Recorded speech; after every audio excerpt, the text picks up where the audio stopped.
Hey guys, welcome back. In this one, we're going to be continuing with arithmetic. We're going to be learning about multiplication and division. All right, so in this example, we have five fictitious characters. It is by no means based on me. I am not one of these people, contrary to popular belief. But this table is about how many hours per day these people, fictitious, right, spend playing games. And we're going to use multiplication and division to figure out how much it is per week, per year, and per month.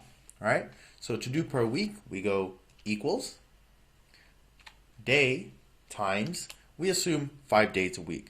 Now you'll notice that I've mixed in for a relationship, so B3, again my drawing tool, B3 with a number.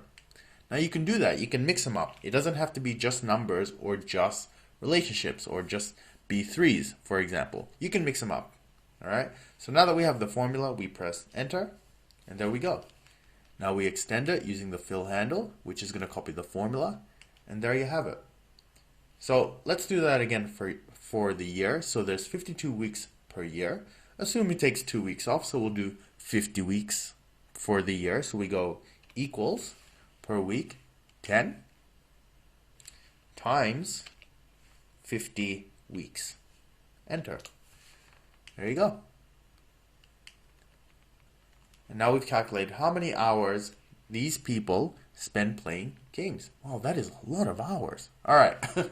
Now we're going to figure out, using division, how many hours per month. So we're going backwards now. So we go equals year, 12 months, divided by. So you do backslash for divided, all right, or division, whatever you want to call it. So we want to go division, 12, enter.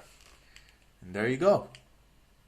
Now this is standard for Excel. When it's a, what would you call it, irrational number, it's just going to extend it. So I'll teach you later on how to clear that up. But that's how you do multiplication and division. Hope you enjoyed. See you guys soon.